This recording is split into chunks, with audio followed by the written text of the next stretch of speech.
Boa noite, queridos. Boa noite você que está aqui conosco na nossa audiência do Instagram Seja Diferente, Faça Diferença. Estamos aqui nessa noite muito especial que preparamos essa live com muito carinho para todos vocês, para que o conhecimento chegue sim até você. Foi uma live na verdade, que nós estamos já preparando ela, já tem muito tempo. A nossa convidada especial que vai trazer todo o seu conhecimento dentro da área da advocacia, dentro da área do direito. A gente já vinha conversando há muito tempo e hoje que chegou essa oportunidade, nós estamos aqui fazendo essa live dentro desse tema, como se defender judicialmente de pais narcisistas. Então, desde já quero dar boas-vindas aqui ao Caminho da Espiritualidade.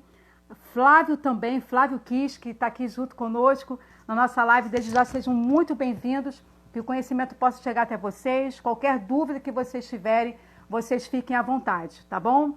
Desde já, pessoal, eu quero agradecer a todo o grupo do Facebook que tem nos auxiliado, nos ajudado. Todas as lives que nós estamos fazendo aqui no Seja Diferente, Faça Diferença.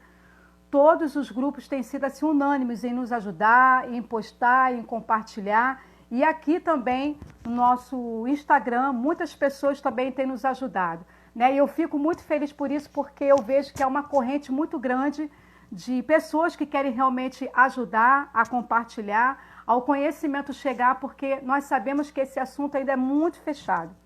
Mas eu falo por mim, nós criamos esse Instagram, Seja Diferente, Faça Diferença, abordando em todos os temas mais específicos, trazendo luz para esse assunto que ainda é muito obscuro, Eu costumo dizer trazer luz em cima das trevas. Trevas no sentido de que ainda é um assunto que não é muito disseminado, é um assunto que ainda não é muito falado, é um tabu falar sobre mães e sobre pais narcisistas. Quem é filho, quem é filha de pais narcisistas sabe como que realmente é uma dificuldade, uma barreira muito grande de você vencer esse desafio, de trazer esse assunto e as pessoas compreenderem esse problema que você sofre. Então, assim, eu me sinto realmente muito feliz. Quero agradecer a todos, tanto do grupo do Facebook, tanto aqui do pessoal dos outros perfis de mães narcisistas, pais tóxicos, a Virginia Couso, que também tem nos ajudado, nos auxiliado, e eu fico muito feliz por essa oportunidade. E desde já quero agradecer também a pessoa que está lá nos trazendo a palestra, que com muito carinho nós conhecemos ela, foi num trabalho que nós iríamos fazer aqui no Rio de Janeiro. Nós somos aqui do Rio e nós iríamos fazer o primeiro encontro de filhos e filhas de mães narcisistas no ano passado, Mas aí teve algumas porventuras, não deu para a gente fazer, mas é um projeto nosso. Se nós não conseguimos fazer presencial, nós vamos fazer online. Isso já está em nosso coração, O universo já colocou isso no nosso coração. E acredito que mais ou menos daqui a um ano a gente consiga fazer esse congresso, tá bom? Porque ali a gente vai trazer vários psicanalistas, vamos trazer psicólogos, vamos trazer terapeutas dentro da área holística também. Então vai ser um dia assim maravilhoso, de muito conhecimento. Então você que é filho e filha de mãe narcisista, fica sempre atento aqui em nosso Instagram, que com certeza esse primeiro encontro de filhos de mãe narcisista nós vamos fazer ou aqui no Rio de Janeiro presencial ou online, tá bom? Então a psicanalista e bacharel em Direito, Isabel Barreto, nós conhecemos ela nesse trabalho e ela que é a nossa convidada nessa noite para trazer esse tema muito interessante, como se defender judicialmente de pais narcisistas. Eu quero assim, deixar bem claro que nós, se você passar aqui no nosso feed, vocês vão ver que nós já fizemos 2 lives dentro desse assunto. A primeira foi com a psicóloga e psicanalista Sanla Rios, que foi uma maravilha de live, muito conhecimento, mas nós tratamos dentro da área emocional, dentro da área psíquica. Depois nós fizemos com o coach Anderson Silva, o tema quando os pais esquecem que um dia foram filhos e quando os filhos se esquecem que um dia serão pais. Então, assim, para cada live eu estou trazendo dentro de uma especialidade. A gente fala da área emocional, a gente fala da área psíquica. Futuramente vou trazer aqui uma terapeuta para falar dentro da área espiritualista. E hoje nós vamos trazer, então, a Isabel para falar dentro da área do direito, dentro da área da advocacia. Então, desde já vou convidar ela aqui para ela estar já se apresentando para nós, tá bom? Vamos lá, Isabel já está aqui conosco. Seja muito bem-vinda, Isabel. Já foi feito o convite. Tá travado? Aqui para mim está funcionando direitinho. Isso. Oi, Kathleen. Boa noite, Isabel. Tudo bem? Tudo ótimo. Melhor agora tendo você aqui na nossa live. Quanto tempo que a gente está preparando esse encontro, Não é, né? menina? Não é? Mas tinha que ser hoje, né? Tava Mas marcado tudo pra na hora hoje. certa. Isso, Tudo na hora exatamente. certa. Desde Exatamente. já, eu quero te agradecer por você estar aqui comigo, de ter aceitado o nosso convite. Quero que você se sinta muito à vontade. Você é uma pessoa assim, de luz, tem muito conhecimento para nos passar. Então, fique à vontade aí para você começar. E, primeiramente, assim, tem muitas pessoas que vão entrar aqui e que não são filhos e filhas de mães narcisistas. Né? Pelo nosso Instagram, Seja Diferente, Faça Diferença, então a gente tem um público diverso. Então, só para deixar assim, bem claro o que significa narcisismo, né? E depois você entra se apresentando da sua formação, fica à vontade aqui, tá bom? Tá bom.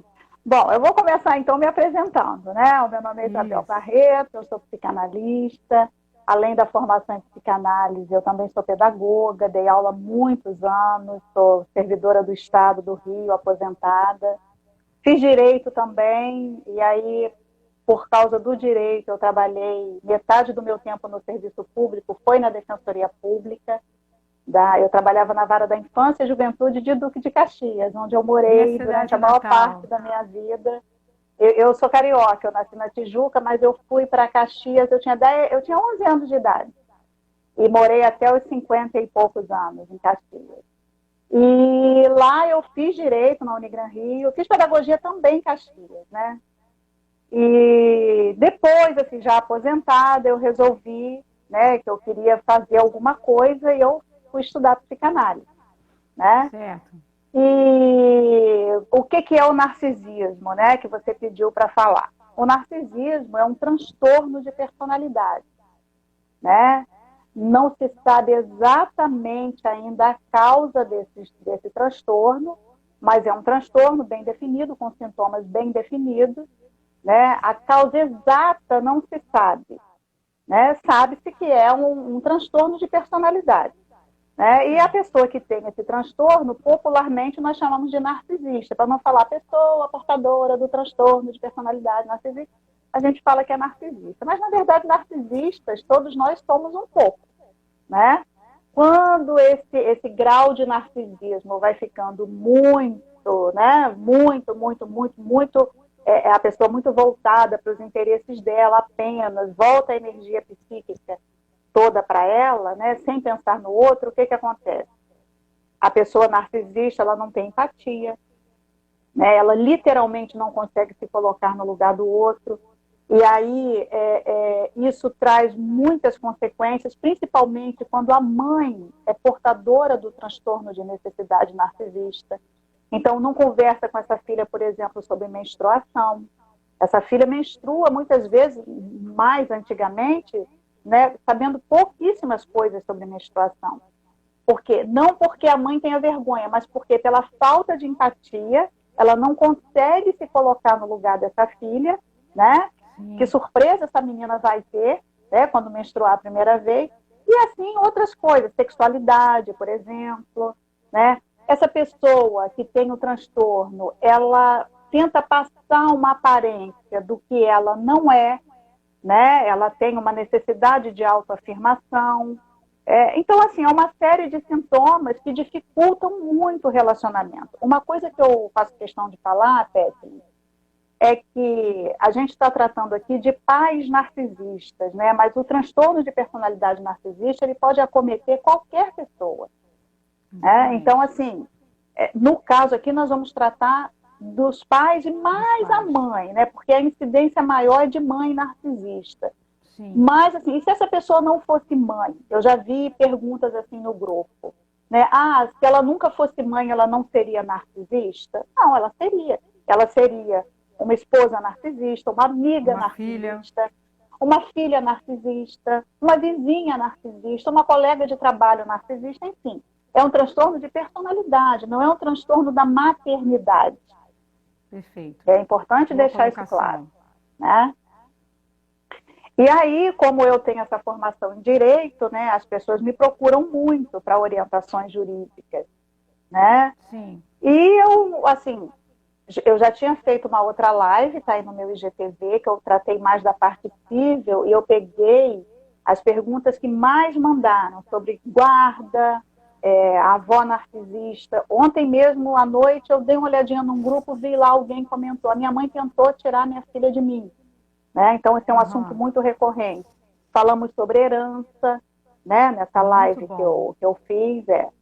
E agora, como são muitas as dúvidas, eu resolvi dividir. Eu falei já da parte civil, né? Dos assuntos mais comuns, porque é muita coisa, né?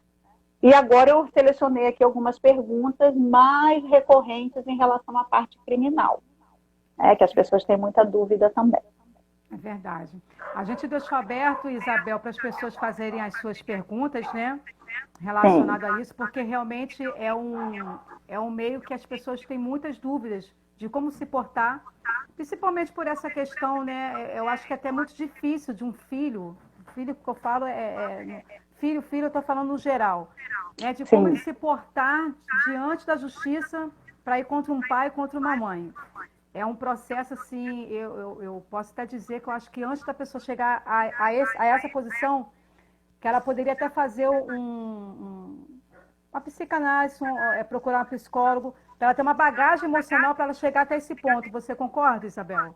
sim, sim, sim. E tem uma outra questão, né? Eu acho importante, sim, o transtorno de personalidade narcisista, quando acomete a mãe, né? E ela descarrega esses sintomas dela no filho ou na filha que ela elegeu para bode expiatório, ela tem o transtorno e esse filho é que precisa, que vai buscar ajuda, né? Não que ele não precise de ajuda, é óbvio que precisa. Mas o ideal é o que a pessoa que tem um transtorno procurar tratamento, né? Mas os narcisistas não fazem isso. Além, você colocou muito bem, né, que é difícil lidar com essa ideia, né, de eu ter que ir para a justiça para processar minha mãe, né? É muito difícil. E é difícil também, principalmente na parte criminal, é difícil você encontrar, por exemplo, numa delegacia, alguém que vai entender essa história, né, que vai dar ouvidos a essa história.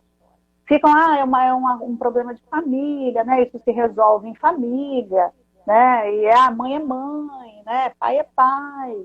Então, assim, é difícil. Porém, há canais na justiça que possibilitam o acesso dessa vítima para procurar os seus direitos, né? Sim, é verdade. Desde já, Isabel, antes da gente começar a passar para as perguntas, né? Como eu já tinha falado aqui anteriormente, nós pedimos para que os seguidores, para que onde nós postamos, até onde chegou o nosso post, as pessoas ficassem muito à vontade para fazer as suas perguntas. Sim, É algo que a gente deixou bem claro que nós não iríamos mencionar os nomes, até por questões sim, de preservar a sim, imagem da pessoa, a identidade. Então a gente tem esse carinho, esse tato muito grande de se preocupar com a sua imagem, então a gente não sim. vai colocar nomes aqui de quem deixou suas Perguntou. perguntas. Então, desde já, mais uma vez, eu quero agradecer a você que está entrando aí, Caques, se eu não me engano. Deixa eu ver o que Sim, ela escreveu aqui, Isabel. Bem diferente daqui do Brasil, que é pouco ah, explorado. sim, Deixa eu ela ver o que falou que ela nos falou aqui. Estados Unidos se baseiam muito no narcisismo. Entendi. Então, nós vamos partir. Pode falar, Isabel. Esse estudo sobre o narcisismo começou fora do Brasil, né? Então, assim, no Brasil as coisas ainda já estão avançando, mas tem muito que se estudar, tem muito que se tratar, Com né? Se certeza. conhecer, na verdade, né? Antes de você entrar aqui na live, eu estava falando sobre isso, que nós estamos aqui comprometidos, né? Eu falo por mim, a gente está trazendo luz em cima desse assunto. A gente tem que Sim, tirar realmente da sombra e trazer realmente para a luz, encarar que isso não é tabu, que realmente existem esses pais narcisistas, né? Como sim, você falou, patrões narcisistas no geral. né? E estamos aqui para auxiliá-lo. Então vamos, Isabel, para a nossa primeira pergunta. Sim. Vamos aqui. Como agir? O pessoal que já está aqui conosco, sejam bem-vindos mais uma vez. Vocês querendo fazer suas perguntas, pode deixar aqui que a gente volta para falar a sua também, tá ok? Então a primeira é, Isabel, como agir diante das calúnias da mãe narcisista? Posso processá-la? Bem, vamos lá. Primeiro, a gente precisa entender o seguinte: a palavra que popularmente elas têm um significado, mas para o direito elas têm um outro significado. A palavra calúnia é uma delas. Por exemplo, se alguém fala assim, Isabel é loira, isso é uma calúnia. Eu não sou loira, né? Mas para o direito penal, o que quer dizer isso? Está lá no artigo 138 do Código Penal, eu vou ler aqui na íntegra para vocês. Caluniar alguém, imputando-lhe falsamente fato definido como crime. Então, quando acontece o crime de calúnia, se a mãe narcisista fala assim, minha filha é uma lerda, isso é um outro crime contra a honra. Os crimes contra a honra são 3, calúnia, difamação e injúria. A gente vai ver um pouquinho de cada um aqui. Tá? Uma outra coisa que eu quero falar antes de começar mesmo sobre o assunto é o seguinte, Pétri, essas perguntas, elas abrangem temas muito extensos do direito. Não daria para a gente fazer em uma nem em 2 lives. Né? Isso aqui é só para a pessoa ter uma noção. Então vamos lá, calúnia. Quando acontece um crime de calúnia? Alguém falou Isabel é loira? Isso não é verdade, mas não é calúnia, porque ser loira não é crime. Né? Então, quando se configura esse crime? Por exemplo, se a mãe narcisista fala para alguém assim, a minha filha é ladra, também ainda não é calúnia. É um outro crime contra a honra que a gente vai ver mais para frente. Para configurar o crime de calúnia, essa mãe narcisista tem que falar que a filha cometeu um ato que está previsto na lei como crime. Por exemplo, a mãe narcisista chega para a vizinha e fala assim, olha, a minha filha, ela tem uma amiga, e essa amiga devia um dinheiro para ela. E ela foi lá na casa da amiga esse fim de semana e pegou o celular da amiga. Quando a amiga se distraiu, ela pegou o celular e trouxe para casa. Ora, pegar o celular de uma pessoa que está distraída é o crime de furto, previsto no artigo 155 do Código Penal. Se a mãe sabe que é mentira, né, que a filha cometeu esse crime, e mesmo assim ela divulga, a mãe está cometendo um crime de calúnia em relação a essa filha. Vamos supor que, na verdade, a amiga lá devia um dinheiro e não tinha como pagar e deu o celular para a filha da mãe narcisista. Né? Mas a mãe, a fim de deturpar a imagem da filha, conta essa historinha. Uma coisa muito importante aí essa vizinha que ouviu, mesmo sabendo que é mentira, se ela divulgar, ela também está cometendo crime. Tá? Então, as fofocas são perigosas. Uma outra coisa, deixa eu ver aqui que eu anotei aqui, que eu achei importante falar. Fica à vontade. Tá. Nós temos a lei, no Brasil, nós temos a lei de contravenção penal. Contravenção penal, alguns doutrinadores do direito chamam de crime anão. São crimes menores. Como vias de fato, por exemplo, as pessoas estão discutindo, se empurram, chega a tocar um no outro, se empurrar, dá até um tapa leve no rosto. Isso é vias de fato. É jogo do bicho, é contravenção penal. Né? Então, assim, se a mãe narcisista fala que a filha praticou um ato que não é crime, mas é contravenção penal, não tem calúnia. Não configura o crime de calúnia. Tá? Se ela fala assim, eu discuti com a minha filha e ela me empurrou, né? Inventou essa mentira, né? Essa mentira. É que eu vou falar mentira e calúnia para diferenciar o que é a lei e o que é o popular, né? Ok. E aí ela inventa essa mentira, né? Eu estava discutindo com a minha filha, ela me empurrou. Isso não é uma lesão corporal, isso é a contravenção penal de via de fato. Então, a mãe não cometeu o crime de calúnia, porque o fato que a mãe imputa à filha tem que estar descrito na lei como crime. Tá bom? Certo. Tá bom. Bom, Então, voltando à calúnia, né? A narrativa do fato criminoso tem que ser consistente, tá? Então, essa mãe, nesse exemplo que eu dei, ela contou uma história falsa, mentirosa, que a filha chegou em casa com um celular, que recebeu como pagamento de uma dívida, mas, na verdade, ela disse que a filha furtou da amiga que devia um dinheiro, né? Então, ela criou uma história com início, meio e fim, imputando um fato criminoso à filha que não aconteceu de fato, né? Espalhar o crime, né? Espalhar a notícia falsa, sabendo que é falsa, está lá no artigo 138, parágrafo 1º do Código Penal. É crime também, né? Uhum. E o crime de calúnia, ele está no rol de crimes contra a honra e ele atinge a honra objetiva. O que quer dizer isso?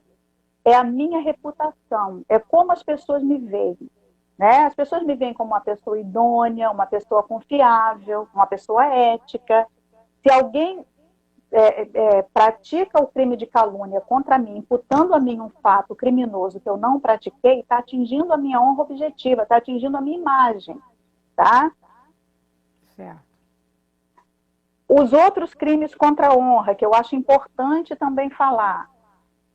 Difamação, está lá no artigo 139 do Código Penal. Difamar alguém, imputando-lhe fato ofensivo à sua reputação. Pena, detenção de 3 meses a 1 ano e multa. A difamação também atinge a honra objetiva, também atinge a reputação da pessoa. Né? E aqui não importa se o fato é verdadeiro ou falso, tá? Por exemplo, eu dei o exemplo anterior, se a mãe falar assim, a minha filha ladra, ela está cometendo o crime de difamação. Tá? Sim. Por exemplo, criei um exemplo aqui. Em tempos de crise, né, a filha de mãe narcisista ficou desempregada por causa da pandemia e ela deixou de pagar uma dívida que ela fez um crediário, a prestação do carro, que ela comprou e ela não conseguiu pagar. Né? E aí a mãe vai e fala, né? Ah, você é caloteira, né? Os vizinhos ouvem, né? Você é caloteira, você não paga as suas contas, né? Deixar de pagar contas não é crime, por isso não é calúnia, né? Mas quando a mãe dessa pessoa divulga, né, para os vizinhos que ela não pagou as contas, ela vai se sentir constrangida com isso. A reputação dela pode ficar maculada diante desse grupo de pessoas. Então, aí a gente tem o crime de difamação. Interessante. Tá bom? E a injúria. Que tá aí na live, se puder anotar isso tudo, para vocês ficarem bem informados, pode anotar. É claro que, se a gente for estudar calúnia, a gente vai ficar aqui 2 dias falando de calúnia. Se a gente for falar de difamação, a gente vai ficar aqui mais 2 dias. Então, estou só dando uma geral. Pincelada. A injúria, está lá no artigo 140 do Código Penal. Injuriar alguém, ofendendo-lhe a dignidade e o decoro. Né? Diferente da calúnia e da difamação, a injúria não atinge a honra objetiva. A injúria atinge a honra subjetiva. É o que eu acho de mim. Né? Não importa se as pessoas que estão fora não ficaram achando que meu caráter é duvidoso. Não importa. Importa o que eu estou achando na difamação. Tá? Então, o que é difamação? Eu até anotei aqui, né? É o juízo que determinada pessoa faz a respeito de si mesma. Tá? Uhum. Exemplo, a mãe narcisista diz, você é uma idiota, você é uma lesada, uma imbecil. Né? São xingamentos. Né? Então, assim, as pessoas que estão de fora podem até achar, mas isso não macula, mas para mim me aborreceu, para mim me ofendeu, me chateou. Né?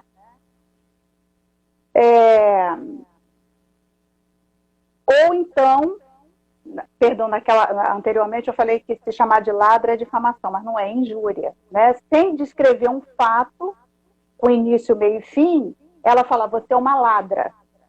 Né? Ela não descreveu o fato na calúnia, mas aí ela falou, você é uma ladra, cometeu o crime de injúria, porque atingiu a imagem que eu tenho de mim mesma. Né? E isso esse crime de injúria, a gente vê muito no meio onde tem uma mãe narcisista. Por quê? Porque a mãe narcisista, ela tem um apego muito grande ao dinheiro. Né? E assim, a calúnia e a injúria, a gente vê muito. Porque ela às vezes insinua que você tem o hábito de pegar alguma coisa, ou, na hipótese de calúnia, ela chega a falar, eu tinha um dinheiro aqui, você pegou. Né? Uhum. Então é importante ter claro isso.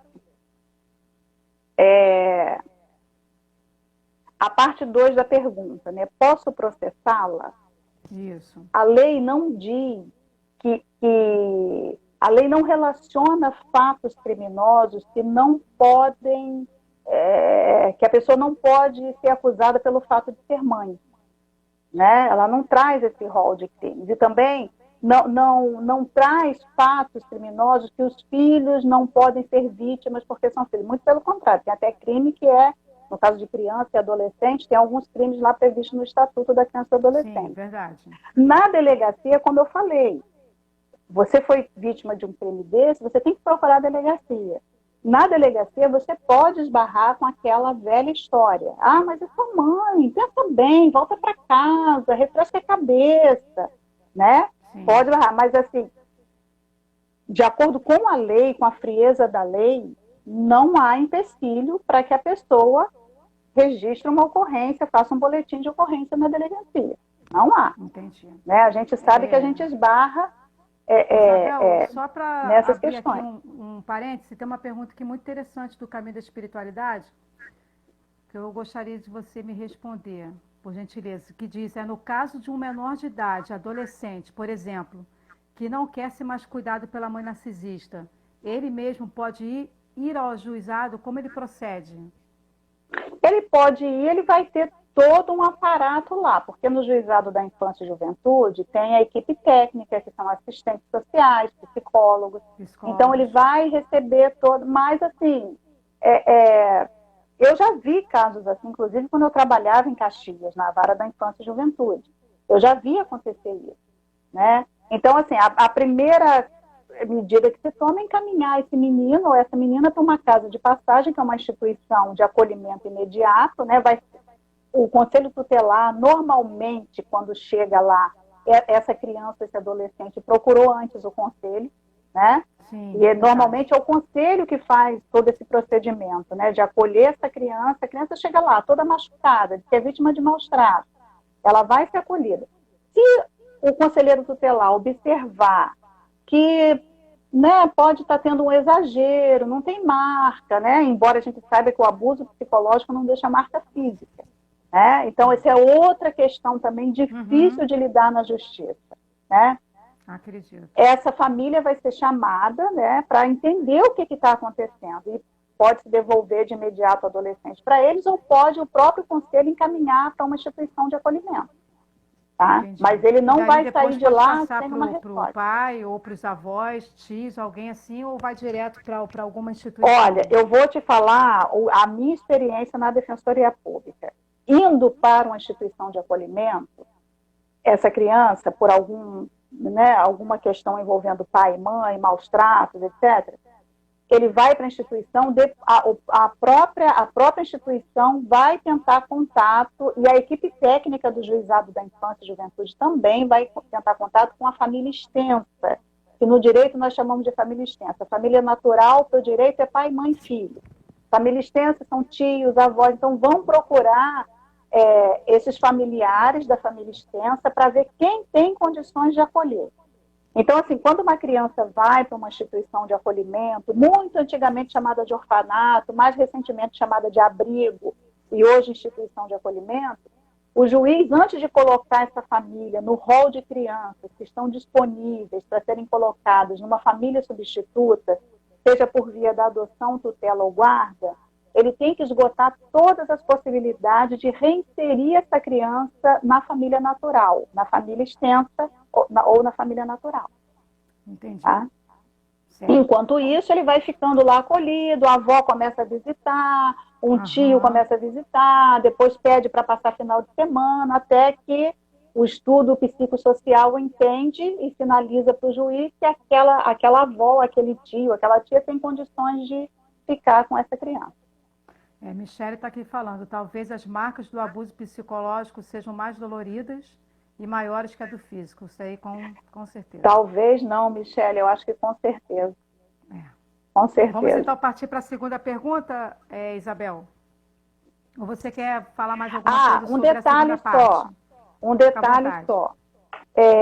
Quando eu vou até a delegacia, né, para comunicar que eu fui vítima de um crime, isso não quer dizer já que ali a pessoa já vai ser, o réu, no caso, né, a pessoa que eu estou acusando, vai receber uma sentença. A delegacia, ela vai promover uma investigação, que cabe à Polícia Civil ou Polícia Judiciária. Então, a Polícia Civil vai investigar esse fato, né? Vai colher provas, no caso da lesão corporal, vai mandar fazer exame de corpo de delito, vai chamar essa pessoa que está sendo acusada para ela ser ouvida, essa pessoa vai ser intimada, né, para relatar. Então, tem toda uma investigação para depois mandar para o Ministério Público ajuizar a ação. Tá bom? Tá ótimo. Vou partir então aqui para a nossa segunda pergunta. A Lei Maria da Penha se aplica ao fato da mãe narcisista agredir fisicamente? Há controvérsias. Resposta de advogado, depende. O que acontece? A Lei Maria da Penha foi criada, inclusive aí o pessoal que não gosta dos direitos humanos, saibam que a Lei Maria da Penha foi criada exatamente por causa dos direitos humanos. Foi uma ordem de um organismo internacional de direitos humanos que obrigou o Estado brasileiro a criar uma lei de proteção para mulheres vítimas de violência doméstica. Então, assim, foi um processo que demorou anos e anos e anos, uma vítima, Maria da Penha, o marido tentou matá-la e parece que mais de uma vez, enfim. Depois eu posso até fazer um videozinho curto com a história da Lei Maria da Penha. E aí ela recorreu e papapá, até que esse marido não recebia, não tinha uma legislação específica para cuidar desse caso. Ela recorreu a um organismo internacional de direitos humanos, né, na Organização dos Estados Americanos, e esse organismo internacional determinou que o Brasil cumprisse uma pena, vamos colocar assim, né, de criar uma lei que protegesse mulheres. Né? E essa lei, ela foi criada para quê? Para proteger as mulheres vítimas de violência de gênero. Então, entendeu-se o seguinte, que a mulher, perante um homem, né, perante a força física de um homem até, ela está numa situação de inferioridade. Não inferioridade por ser submissa, essas coisas não, mas inferioridade na condição de se defender. Né? E uma situação também de vulnerabilidade. Então, há quem entenda, e me parece assim, eu não estudei muito a fundo essas correntes, mas me parece que a corrente majoritária entende que é assim, né, que é para proteger mulheres. Eu já vi, apesar disso, eu já vi decisão de juiz do juizado de violência doméstica acolher, processar ações em que o homem era réu, era vítima, era vítima, né? Então, porque entendeu que violência doméstica está dentro do lar, então se o homem foi vítima da mulher, essa ação vai ser julgada de acordo com a Lei Maria da Penha. Tá? Mas assim, o entendimento majoritário é que essa lei foi criada para proteger mulheres de crimes relacionados ao gênero. Então, ela é vítima, eu a lesiono pelo fato dela ser mulher. Ser mulher. Né? E aí, o que acontece? Mas no direito tem uma coisa muito bacana, né? Que um juiz criminal, por exemplo, pode estar julgando uma ação fora do trâmite da Lei Maria da Penha, de uma violência que aconteceu dentro de uma casa, né? Mas ele pode usar algumas coisas, fazer analogia, que a gente chama no direito. Ele pode pensar algumas coisas lá dessa lei e usar ali numa vara criminal ou até num juizado especial criminal, que é para crimes de menor potencial ofensivo, né? A Lei Maria da Penha, ela veio para regular algumas coisas, né? Por exemplo, antigamente um homem batia na mulher, o que ia acontecer? Ele ia pagar lá umas cestas básicas e ia ficar por isso. A Lei Maria da Penha proibiu isso. A Lei Maria da Penha inseriu, obrigou, né? Obrigou não, inseriu o artigo 9º, o parágrafo 9º, no artigo 129 do Código Penal, que é o artigo da lesão corporal. Né? Então, sim, diz lá o artigo 9º. O artigo 129 diz assim: ofender a integridade corporal ou a saúde de outrem, pena, detenção de 3 meses a 1 ano. Aí a Lei Maria da Penha vem e determina que deve ser inserido o parágrafo 9º nesse artigo 129, dizendo o seguinte: se a lesão for praticada contra ascendente, descendente, no caso, a mãe agredindo a filha, irmão, cônjuge ou companheiro, ou com quem conviva ou tenha convivido, ou ainda prevalecendo-se o agente das relações domésticas, de coabitação ou de hospitalidade, pena de 3 meses a 3 anos. Agrava a pena, né? Sim. Então, o que eu acho importante falar, né, nesse momento? A pessoa que é vítima de uma lesão corporal, por exemplo, né, a sua mãe te agrediu, te lesionou e, né, causou uma lesão corporal literalmente em você, você não tem que se preocupar se essa ação vai tramitar de acordo com a Lei Maria da Penha ou não. Você tem que ir à delegacia. Se vai tramitar no juizado de violência doméstica ou numa vara criminal, isso cabe aos juízes entenderem isso. Né? Mas a pessoa tem que prestar o depoimento. Exatamente. Às vezes há um conflito de competência. O que é isso? O juiz recebe no juizado de violência doméstica essa ação e ele entende que não é para ele. Ele entende que é o caso de ir para uma vara criminal. Isso eles vão resolver lá entre eles. Né? A sanção virá. Não importa se vai ser sob a égide da Lei Maria da Penha ou de uma outra forma. Né? Se vai ser no juizado de violência doméstica, que foi a existência dos juizados, a criação dos juizados de violência doméstica é uma determinação da Lei Maria da Penha.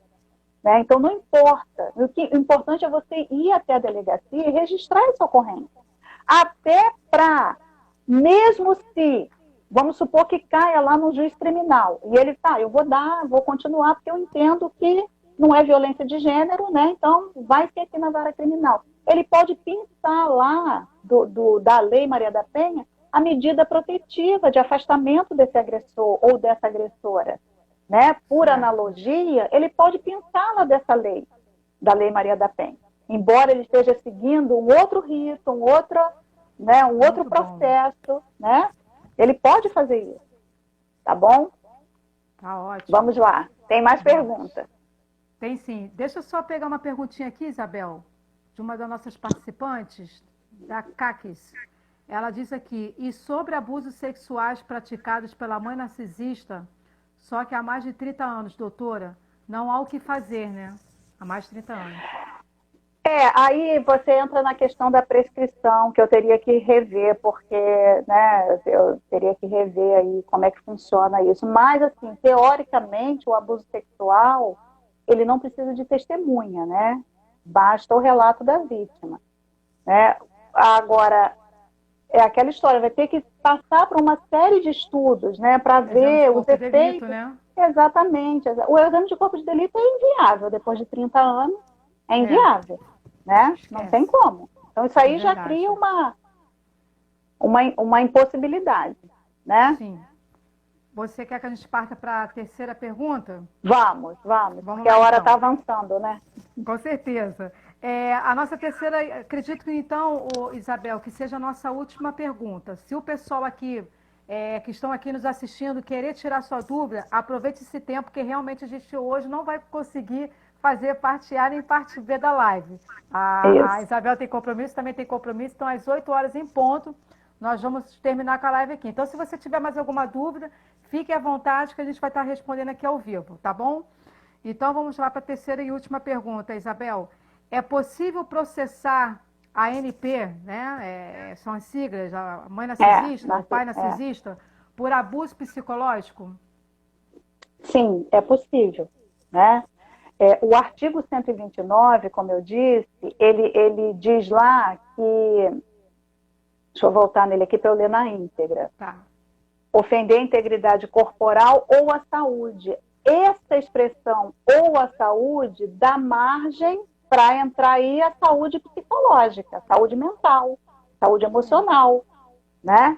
Então, assemelha-se a violência psicológica à lesão corporal, né? Com base nesse artigo. O grande problema, inclusive a Lei Maria da Penha traz esse conceito, né? Esses tipos de violência, violência psicológica, violência moral, violência sexual, violência patrimonial, né? Que muitas vezes há muitos relatos de filhos e filhas de mães narcisistas que falam, eu comecei a trabalhar, eu tenho que dar todo o meu dinheiro para ela, né? Então, isso é violência patrimonial. Né? Ela cria situações... ela cria situações, liga chorando, dizendo que estourou o limite do cartão e não tem como pagar, e ela não tem como fazer as compras, né? Cria situações para tirar do patrimônio dessa pessoa, né? Dessa filha. Certo. Então, assim, é possível processar, sim, né? Uhum. Mas, assim, o grande problema é o que eu falei, consiste na prova. Você chega numa delegacia e fala assim, eu vim aqui porque eu sou vítima de violência psicológica, né? Infelizmente, o aparato estatal ainda não está preparado para esse tipo de coisa. Mesmo se essa vítima passar por alguma consulta psicológica, algum psicanalista, ter algum laudo, isso não ajudaria? Não, ajuda, claro que ajuda, né? Certo. Mas, assim, quando eu falo aparato estatal, na delegacia, talvez ela já tenha uma barreira aí, né? Porque o que chega na delegacia? Roubaram meu carro, né? Fui assaltado, levaram meus documentos, né? Chegou lá todo quebrado, né? O meu vizinho se desentendeu comigo, deu um soco na minha cara, né? Então, eles querem ver alguma coisa, né? Mas isso não quer dizer que você não pode, né? Contar essa história, né? Eu estou sendo vítima de abuso psicológico, eu não aguento mais, né? Há pessoas que chegam, né, ao ponto de tentar suicídio, enfim, né? Então, teoricamente, pode se processar, sim, por violência psicológica, até porque a Lei Maria da Penha, que eu falei que, por analogia, os juízes que estão julgando ações fora do Juizado Especial de Violência Doméstica podem pensar lá alguma coisa, ela traz esse conceito de violência psicológica, né? Todo dano que se causa através de crítica, né? Crítica, né, do comportamento da pessoa, chantagem, né? Cobranças de comportamento, né? Isso tudo é violência psicológica, que causa dano à autoestima da pessoa, né? A identidade, né? Muitas pessoas, semana passada, então, várias pessoas me falaram, Isabel, parece que eu não sei qual é a minha identidade, eu não sei quem eu sou, né? O sequestro da identidade. Isso tudo é violência psicológica. Também, assim, há uma visão também de violência psicológica. A vítima de violência psicológica é aquela pessoa que surtou, né? Às vezes ela é vítima de violência psicológica e ela continua trabalhando, ela continua funcionando, né? Ela continua funcional. Mas só ela sabe os traumas, as dores que ela carrega e a pressão que ela sofre todos os dias, né? Então, assim... Você falou sobre essa questão do sequestro da subjetividade, né? O sequestro da identidade, de quem a pessoa ela é. Quero até recomendar você que está aqui assistindo a nossa live, outras pessoas que com certeza assistirão, que nós vamos divulgá-la, para vocês adquirirem o livro do Padre Fábio de Mello. Esse livro foi um divisor para mim, muito lindo toda a história, que se chama Quem Me Roubou de Mim. Então, eu recomendo vocês lerem esse livro, está até aqui no destaque do nosso Instagram, do Padre Fábio de Mello, Quem Me Roubou de Mim, que fala sobre essa questão do sequestro da identidade, tá bom? É muito interessante. O Flávio está falando aqui... Até eu vou ler.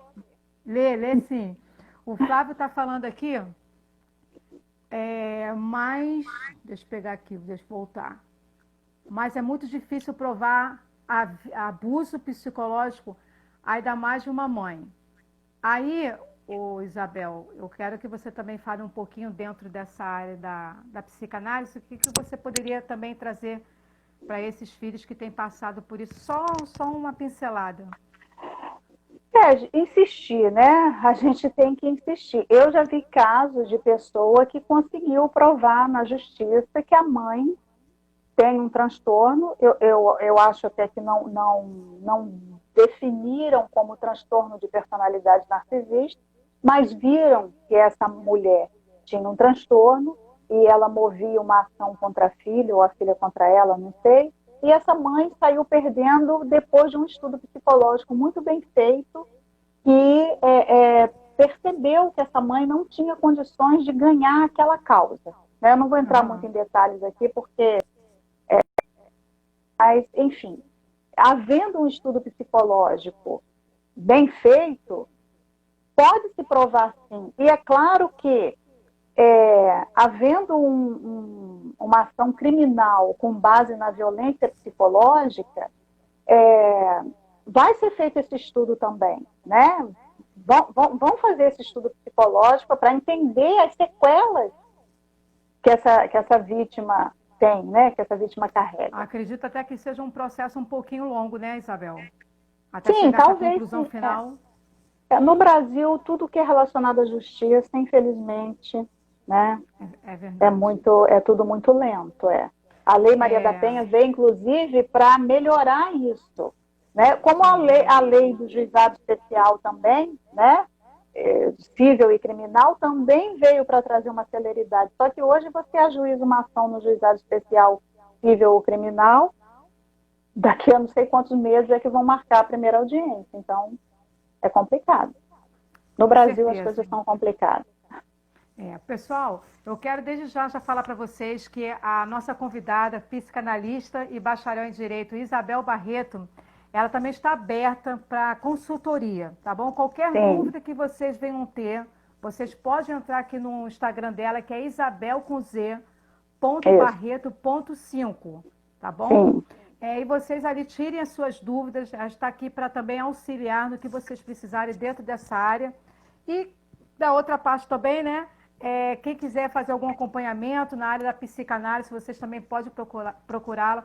É uma excelente profissional. Nós aqui no nosso Instagram, Seja Diferente, Faça Diferença, a gente tem a maior preocupação de trazer excelentes profissionais para ajudar todos vocês. Então, Isabel, gostaria que você desse suas considerações finais, tá bom? Fique à vontade. E desde já dizer que foi um prazer, que a gente já estava praticamente em cima da hora, então a gente já vai fazendo aquelas considerações finais para não ficar corrido, tá ok? Sim. Olha, foi um prazer, Petlin. Eu acredito que a gente ainda vai fazer alguma coisa juntas, né? Eu hoje de manhã estava pensando, gente, eu conheci a Petlin, né, numa situação que ia acontecer, acabou não acontecendo, e a gente acabou mantendo contato, descobri que nós já moramos pertinho uma da outra, mas eu não sabia. Ficou amizade. Né? Pois é, mas assim, tudo tem o tempo certo, né, na hora certa. E eu estou aqui, né, aberta para... Eu tenho feito videozinhos curtos também, né, sobre matéria jurídica, né? Quero me voltar mais para a psicanálise, porque hoje eu trabalho com psicanálise, né? Então, mas assim, é raro também a pessoa que vem se tratar com a psicanalista que não tem uma questão jurídica para esclarecer. Né? Então, a gente acaba conciliando ali nas orientações. Eu achei interessante, Isabel, uma pessoa lá em cima da live comentou: Isabel, faz um canal no YouTube. Olha aí, ó. Engraçado. Eu tenho um canal no YouTube, né, que eu fiz para seguir outras pessoas e aprender também, né, porque a gente está em constante aprendizado. Isso. E acabei soltando 2 videozinhos que eu postei aqui no meu IGTV, estão lá no meu canal do YouTube. Eu pretendo fazer mais. Qual é o nome do seu canal? Fala aí pra gente. Isabel Barreto, psicanalista. Então, pessoal, esse é o Instagram dela, Isabel Barreto, YouTube. Isabel com Z, YouTube, Isabel Barreto, psicanalista. Vocês vão ver ela fala sobre esses assuntos, né, da parte do direito, é isso, Isabel? Também, né, também, mas eu vou fazer mais vídeos sobre, com base mesmo na psicanálise. Isso, por favor, aquilo que nós conversamos em off, ao mundo, há muitos filhos realmente que querem tirar suas dúvidas e você tem sido um canal para isso. Não tenha dúvida disso, tá bom? Talvez esse é o seu propósito também de vida aqui e para fazer, ser diferente e fazer a diferença. O Petros está perguntando aqui quando haverá outra live. Breve, Petros. A gente tem né, Isabel? A gente tem várias pessoas para participar aqui, mas tanto no Instagram da Isabel, que ela tem ali lives falando sobre da área civil, né, Isabel? Sim, falei sobre guarda, falei sobre herança. Isso, sobre herança, qualquer dúvida que você tenha dentro da área civil, só você entrar lá no Instagram dela, assistir lá no IGTV, que vocês vão conseguir tirar suas dúvidas. Se não conseguirem tirar lá no IGTV, chama ela no direct, que ela vai dar uma consultoria para vocês, tá bom? Isso. Aqui também no nosso Instagram nós temos a live com a Sanla Rios, falando sobre a questão do narcisismo materno. Temos também com o coach Anso falando sobre quando os pais esquecem que um dia foram filhos e quando os filhos se esquecem que um dia serão pais. E vamos também ter outras lives dentro do que você também passou para a gente, né, Isabel? Sim. Na área da como tirar a mãe do lugar sagrado com o terapeuta holístico. Então, assim, sempre fica aqui, de olho no nosso Instagram, de olho no Instagram da Isabel, que a gente sempre vai ter live, pelo menos de 15 em 15, ou uma vez por mês nós vamos fazer. Sim. A Samila é maravilhosa, né? A Samila é perfeita.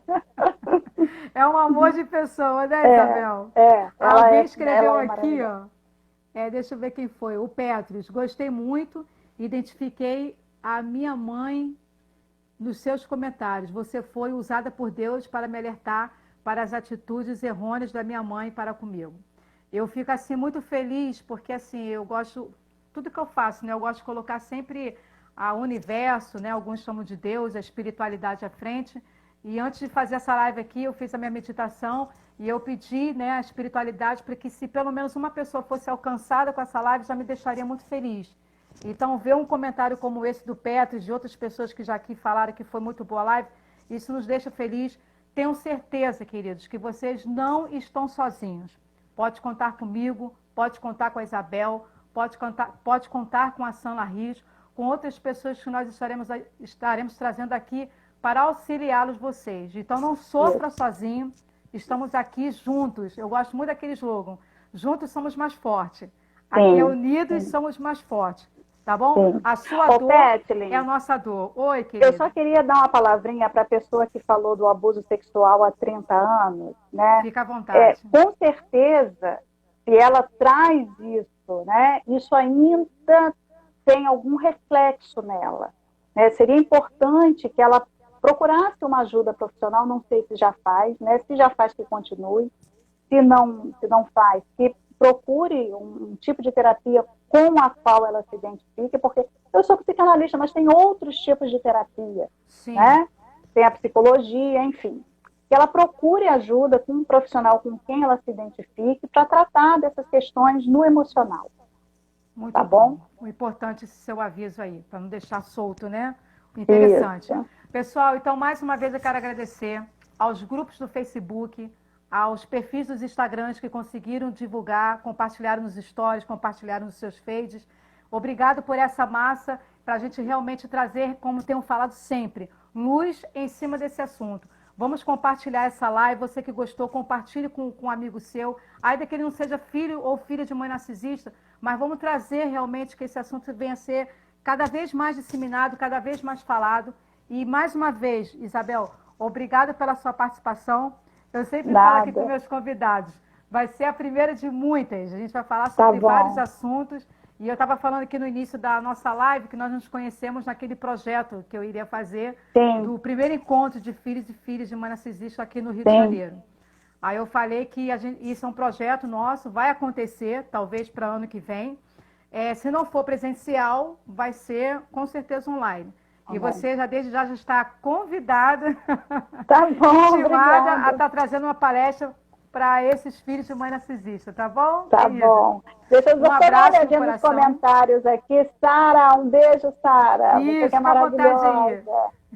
Petros, quando vai ter a segunda live? Nossa, perdi, já não consigo ver mais. Bom, chegou o final. Né? O Caques também mandou, deixa eu ver quem mais. Lotus Flor, o Flávio, Pérola Cabral, Caminho da Espiritualidade, Vidas Pérola. Integrativas, Flávio, Quis, enfim. Um beijo Oi, a todos. Flávio. Obrigado Um pela beijo. audiência de vocês e até breve. Um abraço, Tchau, querida. Kathleen. Boa noite, Tchau. boa semana. Igualmente. Um Gratidão. abraço. Tchau.